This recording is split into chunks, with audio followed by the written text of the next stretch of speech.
وبرکاتہ۔ ان الحمد للہ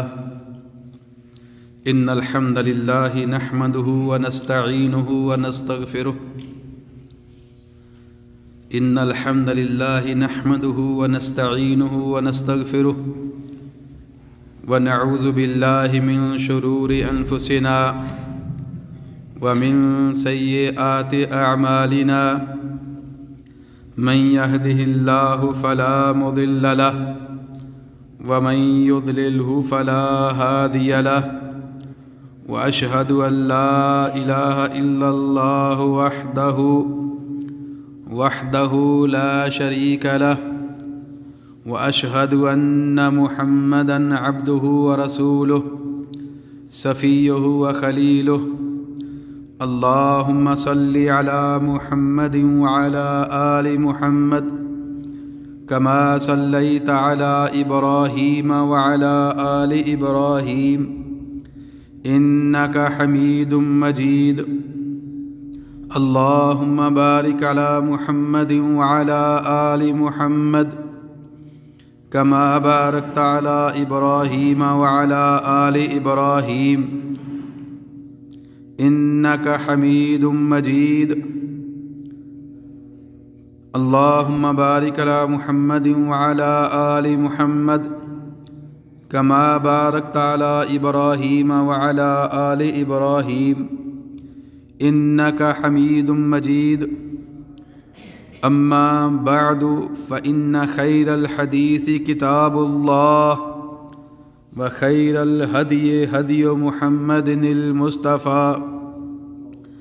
وشر الأمور محدثاتها وكل محدثة بدعة وكل بدعة ضلالة وكل ضلالة في النار أما بعد فأعوذ بالله من الشيطان الرجيم من همزه ونفخه ونفثه بسم الله الرحمن الرحيم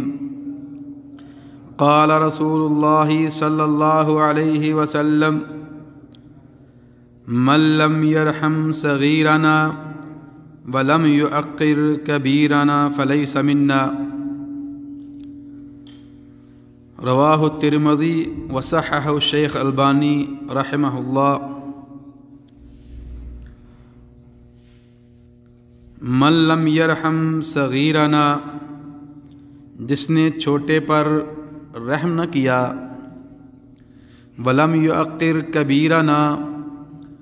اور بڑے کا احترام نہ کیا، لیس منا، وہ ہم میں سے نہیں ہے۔ یہ روایت اس کے راوی حضرت انس بن مالک رضی اللہ تعالی عنہ ہیں، اور امام ترمذی رحمہ اللہ نے اپنی کتاب جامع الترمذی کے اندر اس کو نقل کیا ہے، اور امام البانی رحمہ اللہ نے اسی روایت کو صحیح قرار دیا ہے۔ ہر قسم کی تعریف کی بڑائی اور بزرگی کے لائق صرف اور صرف اللہ سبحانہ و تعالیٰ کی ذات اقدس ہی ہے۔ وہ ذات باری سبحانہ و تعالیٰ کہ جس ذات کو ہم قاضی الحاجات سمجھتے ہیں، مشکل کشا سمجھتے ہیں، بگڑی بنانے والا اور سنوارنے والا سمجھتے ہیں، ہر قسم کی تعریف کی بڑائی بزرگی اور برتری کے لائق بھی صرف اور صرف اسی ذات کو ہی سمجھتے ہیں۔ وہ ذات الہی کہ جس کے حکم کے بغیر آسمان سے بارش تو کیا، بارش کا ایک قطرہ بھی زمین پر نہیں آتا، جس کے حکم کے بغیر درخت خشک بھی ہو جائے تو پھر بھی جب تک اس ذات کا حکم نہ ہو خشک پتا بھی زمین پر نہیں گرتا۔ ہر قسم کی تعریف اسی ذات کے لیے ہے۔ درود و سلام کی بارش ہو آقائے دو جہاں پر، امام الانبیاء پر، سرور دو جہاں پر، سید الثقلین پر، رحمت للعالمین پر، پیکر حسن و جمال پر ساری کائنات کے امام الانبیاء حضرت محمد رسول اللہ صلی اللہ علیہ وعلی آلہ وصحبہ وسلم پر ہم سب مل کر اس بات کی گواہی دیتے ہیں کہ جو بھی امانت اللہ کی طرف سے رسول اللہ صلی اللہ علیہ وسلم کو سونپی گئی، دین کی شکل میں کوئی مسئلہ، کوئی بھی امانت جس کی وحی اللہ کی طرف سے رسول اللہ صلی اللہ علیہ وسلم کو کی گئی،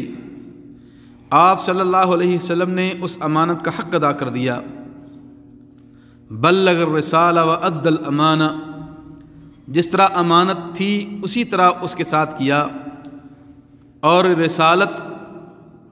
کا حق ادا کر دیا، اس کو پہنچا دیا۔ کوئی ایسی کجی نہیں چھوڑی۔ آپ صلی اللہ علیہ وسلم نے دین کے اندر کوئی ایسی بات نہیں چھوڑی کہ جو رہ گئی ہو، جس کو اللہ نے اپنے بندوں کی طرف پہنچانا چاہا ہو اور آپ نے نہ پہنچائی ہو۔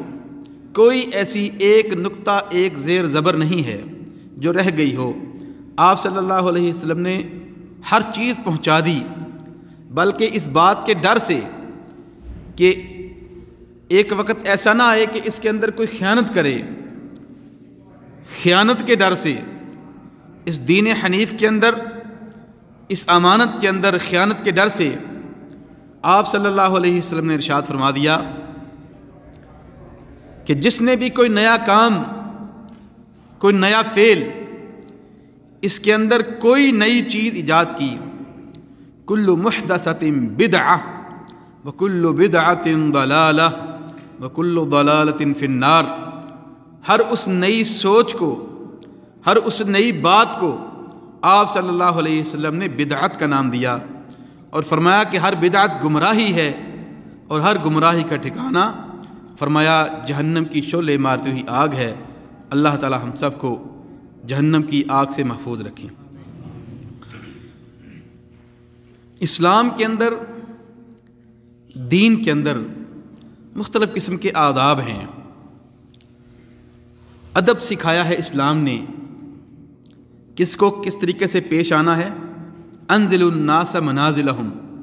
ہر ایک کو اس کے ادب کے لحاظ سے اس کو پکارو۔ دوست ہے، دوست نے دوست کے ساتھ کس طرح پیش آنا ہے، اسلام نے یہ بھی سکھایا ہے۔ ہمسایوں کے کیا حقوق ہیں، آداب الجوار کیا ہیں، ہمسایوں کے آداب کیا ہیں،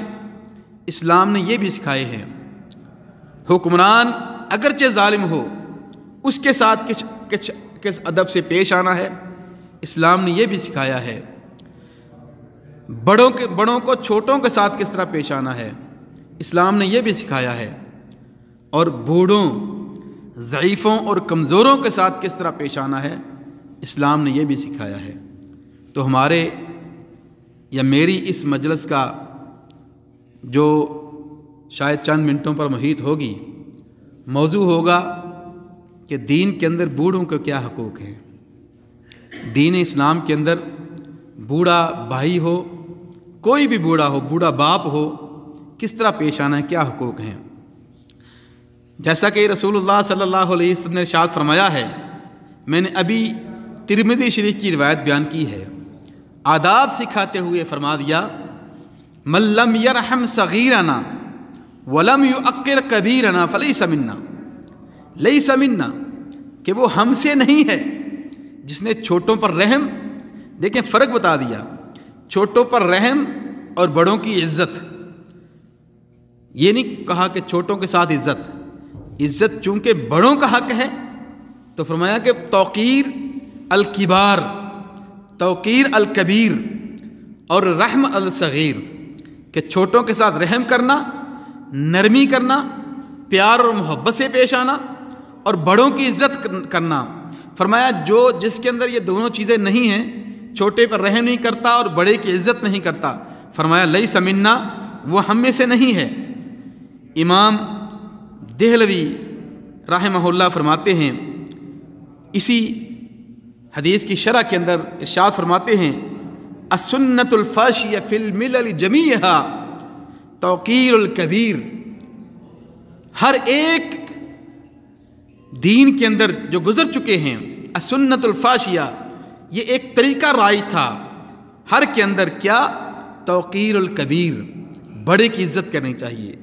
بڑے کا احترام کرنا چاہیے، بڑے کے ساتھ عزت سے پیش آنا چاہیے۔ اور پھر رسول اللہ صلی اللہ علیہ وسلم ارشاد فرماتے ہیں، ادب سکھایا سلام کرنے کا، السلام علیکم کہنے کا۔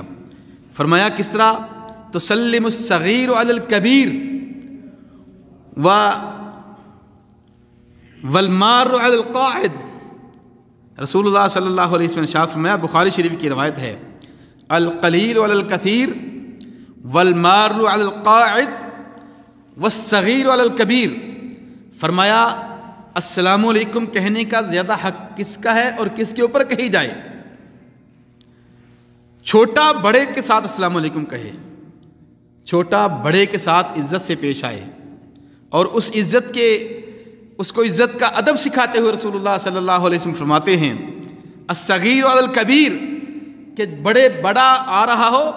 چھوٹا جو ہے وہ سب سے پہلے پیش آئے، چھوٹا وہ السلام علیکم بڑے پر کہے۔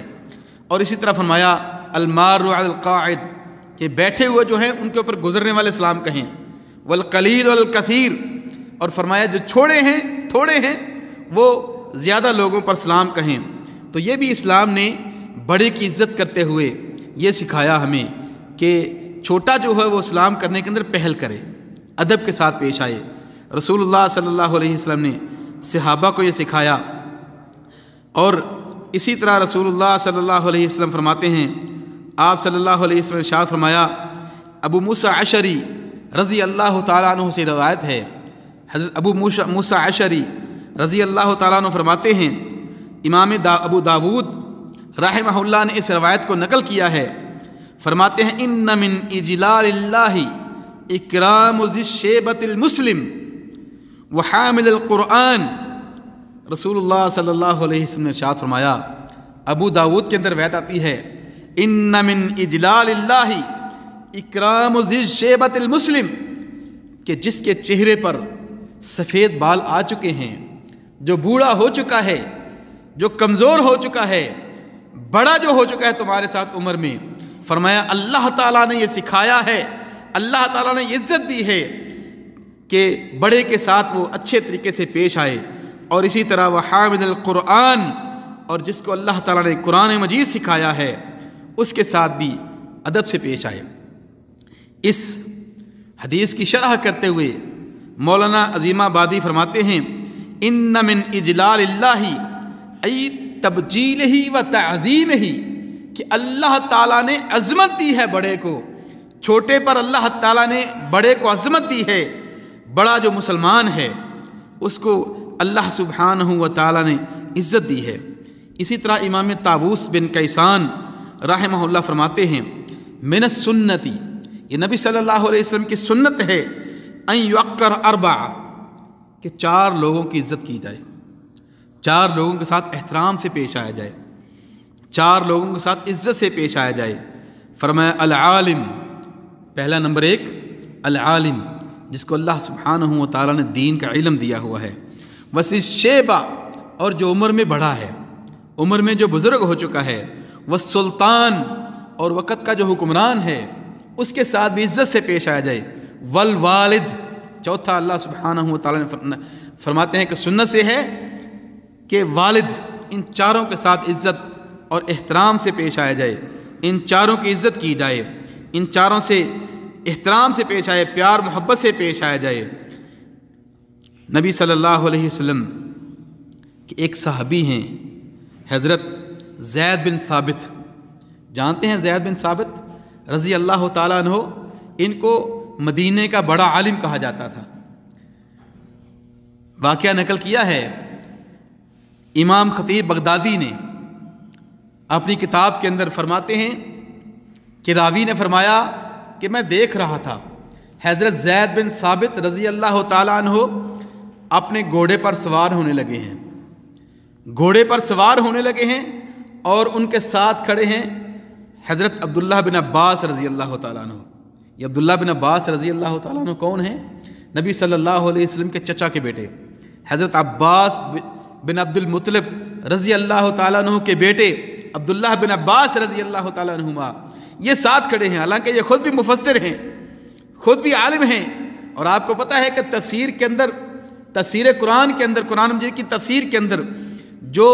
اولویت عبداللہ بن عباس کے قول کو ہے وہ کسی دوسرے کو نہیں ہے۔ عبداللہ بن عباس رضی اللہ تعالیٰ عنہ کے استاد تھے حضرت زید بن ثابت رضی اللہ تعالیٰ عنہ۔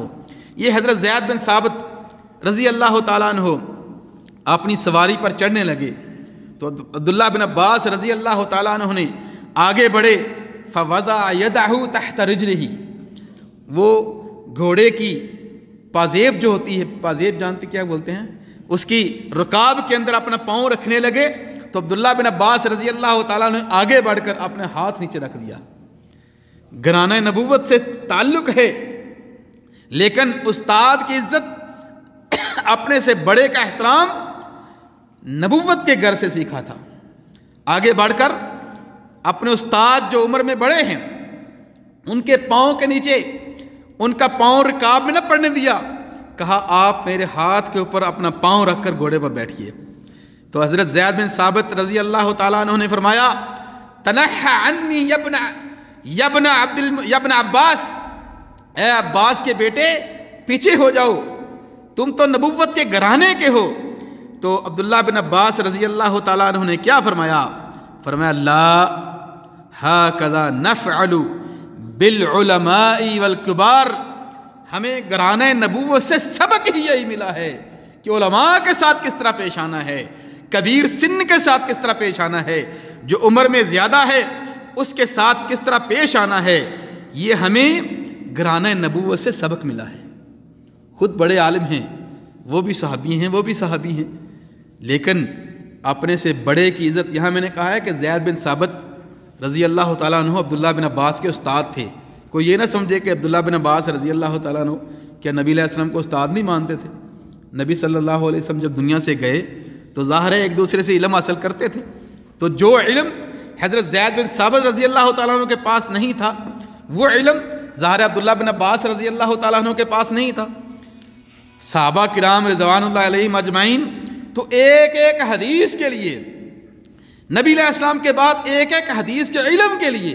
کتنی کتنی دور تک سفر کرتے۔ جابر رضی اللہ تعالیٰ عنہ کو پتہ چلا کہ مجھ سے بڑے، مجھ سے عمر میں بڑے ہیں ابو الدرداء رضی اللہ تعالیٰ عنہ، ان کے پاس ایک حدیث ہے آپ صلی اللہ علیہ وسلم سے انہوں نے سنی تھی ابو الدرداء رضی اللہ تعالیٰ عنہ نے، اور وہ حدیث میرے پاس نہیں ہے۔ انہوں نے سوچا حضرت جابر بن عبداللہ رضی اللہ تعالیٰ عنہ مدینہ میں بیٹھے ہیں، مدنی زندگی گزار رہے ہیں، پتہ چلا کہ ابو الدرداء رضی اللہ تعالیٰ عنہ جو کہ استاد ہیں حدیث کے اندر، ان کے پاس ایک حدیث ہے کہ جو کہ رسول اللہ صلی اللہ علیہ وسلم سے انہوں نے ڈائریکٹ سنی ہے، مباشرتاً سنی ہے، درمیان میں کوئی واسطہ نہیں۔ رسول اللہ صلی اللہ علیہ وسلم بیٹھے ہوئے تھے، ابو الدرداء رضی اللہ تعالیٰ عنہ سماعت فرما رہے تھے، ان کے پاس حدیث ہے۔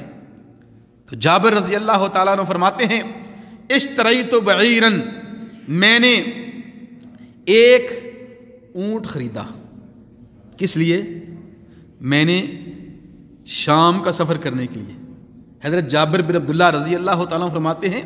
اشتریت بعیرا ثم سرت علیہ شہرا، میں اس اونٹ کو خرید کر اس اونٹ کی پیٹھ کے اوپر 1 مہینہ میں نے سفر کیا۔ کس کے لیے؟ اپنے استاد سے صرف ایک حدیث سننے کے لیے، ایک حدیث صرف سننے کے لیے۔ یہ سمجھ لیں کہ جس طرح ابھی ہمیں پتہ چلے کہ فلاں شیخ آئے ہوئے ہیں، اور وہ شیخ آج کل تو کوئی شاید سوچتا بھی نہیں ہوگا، کیونکہ آج کل تو کیا ہے، جیب میں شیخ بیٹھا ہوا ہے، موبائل نکالا، کوئی مسئلہ یاد آ گیا وہ گوگل سے نکالا اور کہا کہ یہی پکا مسئلہ ہو گیا ہے، یوٹیوب سے دیکھا، گوگل سے دیکھا، فیس بک پہ اس کو سرچ کیا اور سمجھا کہ یہی ہمارا عالم ہے، اور پھر اسی کو ہی اپنا عالم سمجھ کر اسی کے اوپر 24 گھنٹے اسی کے ساتھ اپنا لگا رہنا۔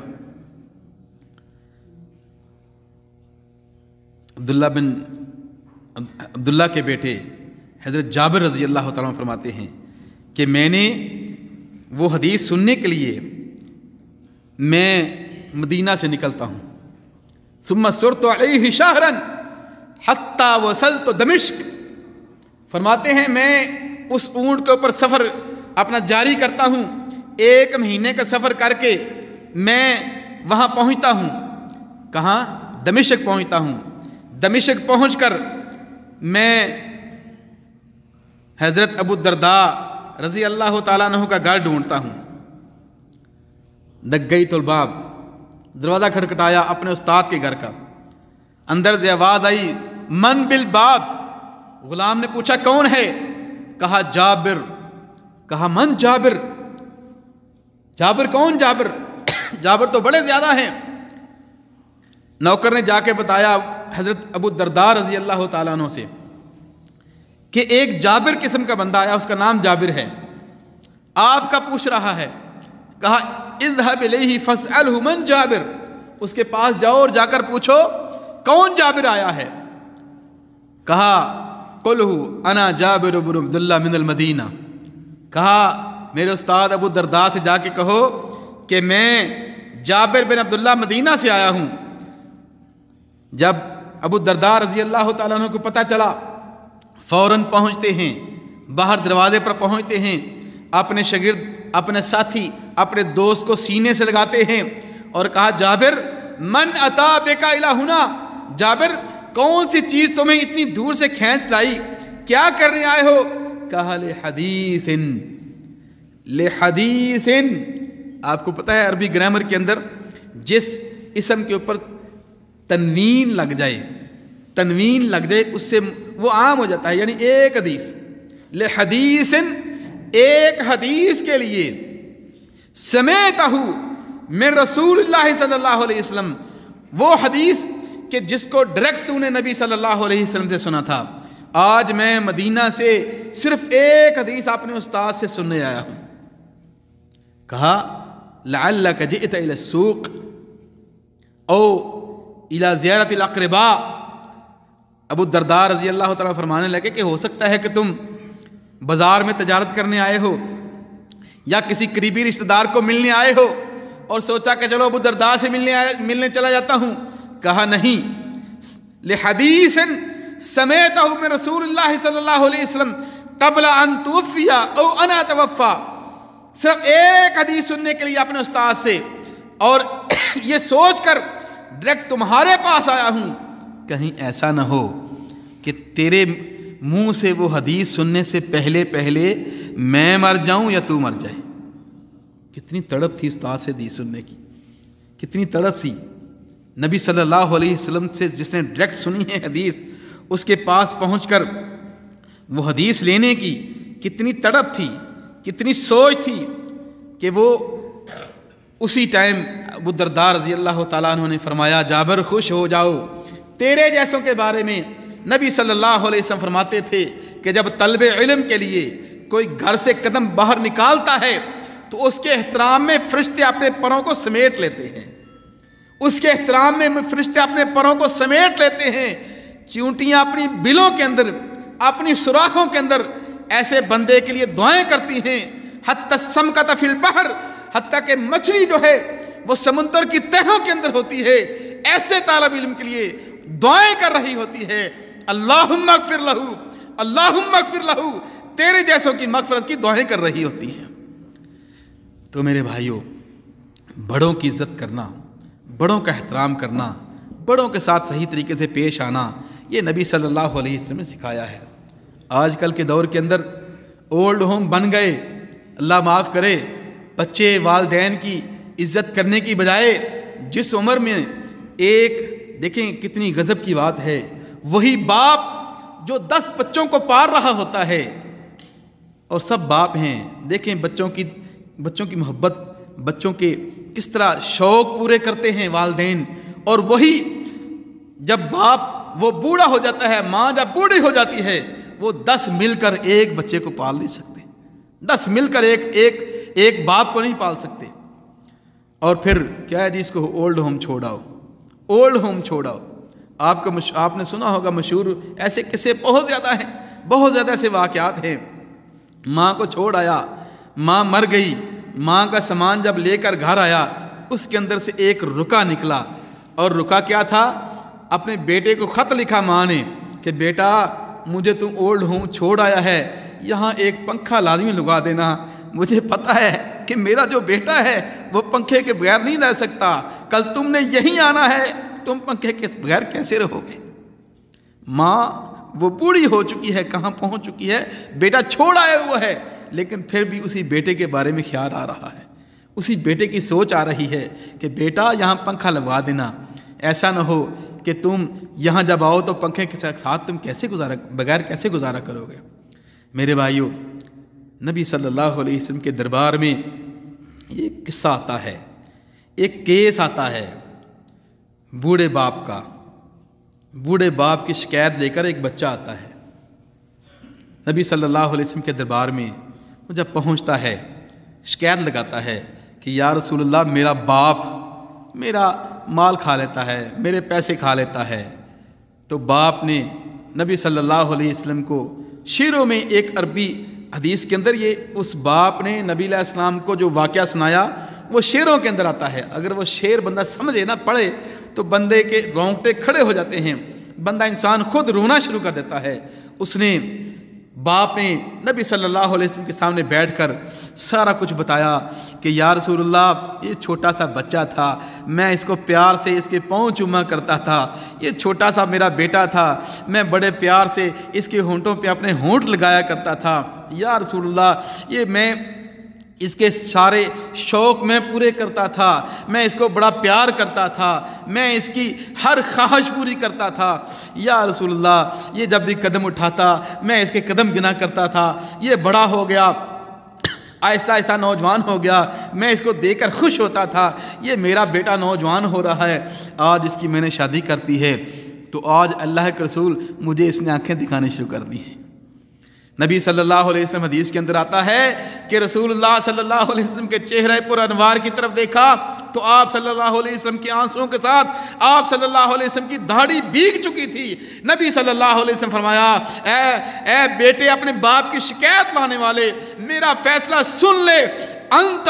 و مالک لابیک، تو اور تیرا جو مال ہے، تیری جتنی مال ہے سارے کا سارا تیرے باپ کا ہے۔ انت و مالک لابیک، تو اور تیرا مال تیرے باپ کی ملکیت ہے، تیرا باپ تیرے ساتھ جس طرح تصرف کرے، تیرے مال کے ساتھ جس طرح بھی تصرف کرے، وہ سارے کا سارا تیرے باپ کا ہے۔ تو میرے بھائیوں، اللہ سبحانہ و تعالی ہمیں اپنے والدین کی، بوڑھوں کی، ضعیفوں کی، مسکینوں کی، ان کے ساتھ احترام کرنے کی توفیق عطا فرمائے۔ میں تو چند منٹوں کے لیے آیا تھا، اللہ سبحانہ و تعالی ہماری یہ مجلس ہمیں اللہ تعالیٰ زیادہ سے زیادہ یہاں بیٹھنے کی، بیان کرنے کی مستقل توفیق عطا فرمائے۔ بارک اللہ فیکم، ھذا ما عندی واللہ اعلم بالصواب، وآخر دعوانا الحمد للہ رب العالمین۔ شیخ دو سوال ہیں آپ سے۔ جی جی ادب کا کیا طریقہ ہے؟ جی جی بالکل، جیسے ہمارے کیا طریقہ ادب کے لیے ہوتا ہے بڑوں کا؟ مجھے سمجھ آ گئی، پیر چھوتے ہیں، مجھے سمجھ آ گئی ساری، بیٹھے میں بتاتا ہوں۔ بھائی نے بڑا اچھا سوال کیا ہے۔ اور دوسری بات، جی جی گہروں کے ماتھوں کو چومنا یا یہاں بوسہ دینا یا ہاتھ کا بوسہ دینا، یہ کیا ہے؟ جی جی بھائی نے، انصاری صاحب نے دو سوال کیے ہیں۔ نمبر ایک سوال تو ادب کیا ہے، دوسرا سوال کہ کسی کے کاندھے کو چومنا یا ماتھے کے اوپر بوسہ دینا یا ہاتھ کے اوپر بوسہ دینا یہ کیسا ہے۔ سوال نمبر ایک جو ادب ہے، ادب جس طرح کا بھی کوئی ادب دیکھا جائے گا کہ قرآن و حدیث کے اندر کیا ہے۔ اب ایک مثال کے طور پر میں ادب مع النبی یا حب مع النبی اس کو تھوڑا سا اگر بیان کروں تو یہ بھی مسئلہ اسی کے ساتھ حل ہو جائے گا کہ نبی صلی اللہ علیہ وسلم کے ساتھ ادب کس طرح کرنا چاہیے، یا نبی صلی اللہ علیہ وسلم کے ساتھ محبت کس طرح کرنی چاہیے۔ تو اگر یہ مسئلہ سمجھ آ جائے تو یہ بھی مسئلہ سمجھ آ جائے گا۔ ایک بندہ کہتا ہے جی میں بڑا محب رسول ہوں، میں بڑی محبت کرتا ہوں، بڑی محبت کرتا ہوں۔ اس کی شکل دیکھی جائے گی، شکل دیکھیں تو داڑھی اس کی نہیں ہے، نماز نہیں وہ پڑھتا، اس کے لباس جس کے ساتھ محبت کا دعویٰ کر رہا ہے اس کے مطابق نہیں ہے، تو کیا وہ محبت کے اندر سچا ہوگا؟ نہیں۔ محبت ہے اس کی بات کو ماننا۔ اب بیٹا کہتا ہے میں باپ کے ساتھ بڑا ادب کرتا ہوں، میں بڑا ادب ہوں، بڑا مؤدب ہوں باپ کا۔ باپ کہتا ہے بیٹا پانی کا گلاس تو پلاؤ، کہتا نہیں ابا جی میں تھوڑی یہ گل آپ کا میں آپ کے ساتھ ادب بڑا کرتا ہوں لیکن پانی نہیں پلاؤں گا، تو یہ ادب نہیں ہے۔ ادب جس طرح قرآن و حدیث کے اندر آیا ہے، احترام کرنا، اس کی بات ماننا، جو باپ نے کہہ دیا، اگر باپ قرآن و سنت کے مطابق نہیں کہتا، خلاف بات کرتا ہے، تو پھر تو ظاہر ہے نبی صلی اللہ علیہ وسلم کا فرمان ہے لا طاعۃ لمخلوق فی معصیۃ الخالق، کہ جہاں اللہ کی نافرمانی ہو رہی ہو وہاں باپ تو کیا کسی کی بھی وہاں بات نہیں مانی جائے گی، ہاں لیکن پیار سے اس کو سمجھایا جائے۔ باپ باپ ہے، مثال کے طور پر باپ والد صاحب سگریٹ پیتے ہیں اور سگریٹ پینا شرعی طور پر جائز نہیں ہے، تو باپ اگر کہتا ہے کہ بیٹا مجھے سگریٹ لا کے دو، وہاں پیار سے محبت سے باپ کو سمجھایا جائے کہ ابو جی یہ حرام ہے، یہ شرعی طور پر جائز نہیں ہے، ان کو دلائل سے پیار سے سمجھایا جائے، نہ کہ سرے سے کہہ دیا جائے جی میں نہیں جاؤں گا جی، تو یہ ایک ادب نہیں ہوگا، اس کو پیار سے سمجھایا جائے۔ تو جہاں بات یہی رہی کہ جو ادب قرآن و سنت کے اندر جس طرح آتا ہے اسی طرح ہی اس کے ساتھ کرنا چاہیے۔ دوسرا سوال کہ کاندھوں کو چومنا یا سر کا بوسہ دینا یا ہاتھوں کو چومنا، تو ماتھے کو چومنا تو اس کے اندر کوئی حرج نہیں ہے،